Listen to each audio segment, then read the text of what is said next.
Bonsoir, merci d'être avec nous. Voici les titres de votre journal.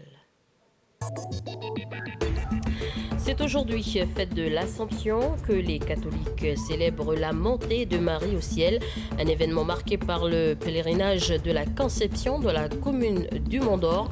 Reportage dans ce journal. Et enfin, la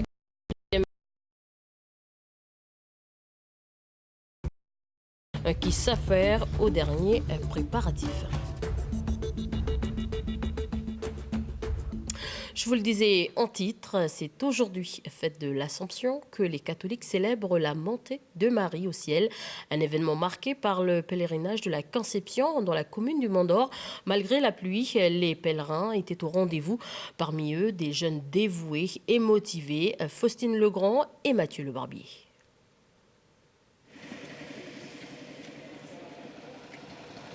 On va direction la Conception à l'église, parce qu'aujourd'hui c'est un jour spécial pour nous les catholiques. C'est un jour, nous les mamans spécialement, c'est sacré pour nous, parce que ça parle de la Vierge Marie, la maman de Jésus. Tout comme Béatrice, de nombreux pèlerins ont pris la route très tôt ce matin depuis Marie-Reine-Tabor. Cette année, ce sont les jeunes de la commission paroissiale de Saint-Louis qui ont ouvert la marche spirituelle. Un événement qui a nécessité une grosse organisation en amont. Nous, on s'était réveillés à 5 h ce matin et après, on est parti à 6 h sur le lieu de Tabor pour faire l'accueil des pèlerins qui viennent du Mont d'Or. Et après, les autres délégations de la jeunesse qui sont dans le rassemblement en zone sud, eux, ils sont partis un par un en partant de la mission jusqu'ici. Et eux, ils ont démarré à 8 h.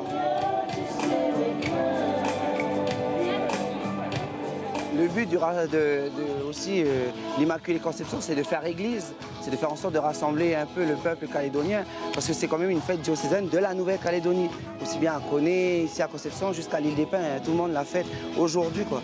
Du coup, c'est pour faire église et du coup, le but aussi du rassemblement en zone sud, c'est faire en sorte que toute la jeunesse se rassemble pour venir participer ici à Conception.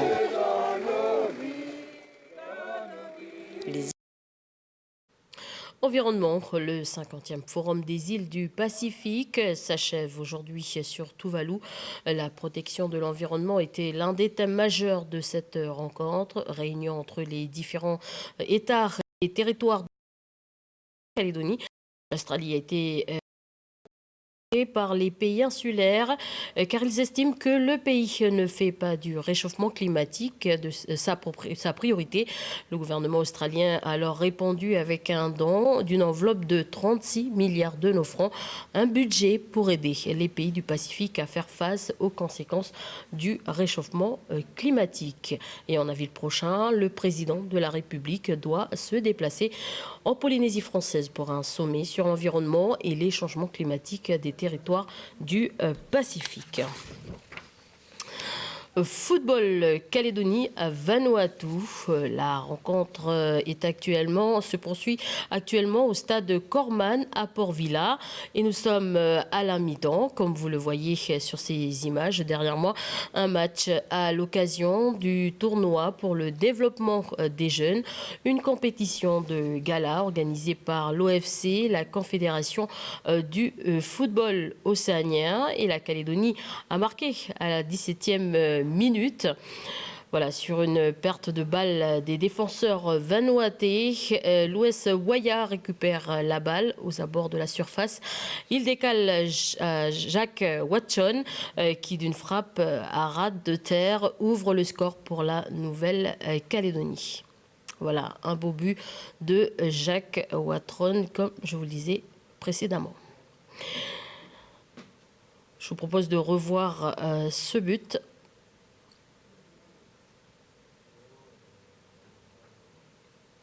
De Jacques Watron. Là, les Calédoniens qui ouvrent le score.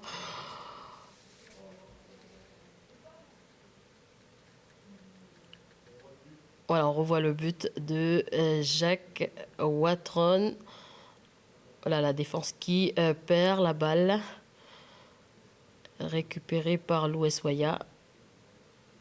Le numéro 9 qui décale, Jacques Ouattran, qui marque le but pour la Calédonie. Et le prochain adversaire des Calédoniens, l'Inde, un match qui va se dérouler mercredi prochain. Voilà, votre feuilleton ce soir vous sera présenté par notre stagiaire de la semaine, Pauline Bost. Bonsoir Pauline. Bonsoir. J-1 avant le début de la foire de Bourail, les organisateurs peaufinent les derniers préparatifs avant son ouverture. Nous avons suivi pour vous ces petites mains, un reportage d'Océane Dacunia et de Lina Wakaseu. Allez, vous en avez mis 100, courage, j'en ai plus de 400 à mettre. Bon, allez, je retourne à Téné, je reviens. Si vous avez fini avant, vous me bipez, d'accord? Ok. Ronaldo, Sergio et leurs collègues sont debout depuis 5 heures du matin. L'équipe doit charger 500 bottes de foin qui serviront à nourrir les animaux durant les 3 jours de foire de Bourail.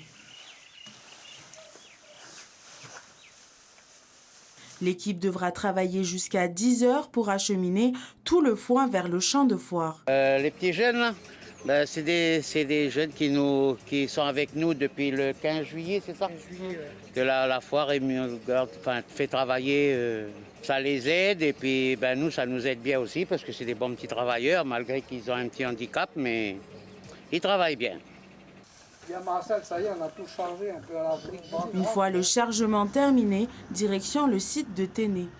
En plus du foin, les 5 cow-boys devront monter le carré de rodéo en attendant l'arrivée du camion chargé plus tôt dans la journée. Un travail bien rodé puisqu'ils sont présents chaque année. Ça va faire au moins 25 ans. 25 ans de foire. La 25e. La foire simple au départ, dans les années quand j'étais gamin, quoi. C'est jusqu'à maintenant, après, évolué. Maintenant, elle est comment la foire pour toi? Elle est grande, elle est très, très géniale, quoi. C'est une grande pour les gens, quoi. Ça permet de sortir. 14 heures, le camion vient d'arriver. L'équipe devra rester tard pour...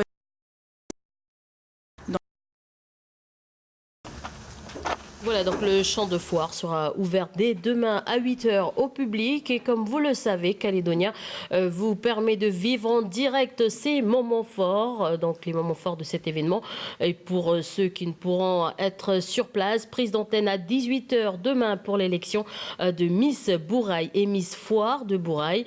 Samedi, prise d'antenne à 8h30 pour l'inauguration officielle de la foire, suivie du défilé des bêtes primées. Aurélie et Stéphanie seront en coprésentation avec des directs toutes les heures. Elles vont se lancer des défis. Nous verrons qui de laquelle des deux tirera son épingle du jeu. Vendredi, samedi et dimanche, restez calés sur Calédonia pour suivre en direct cet événement.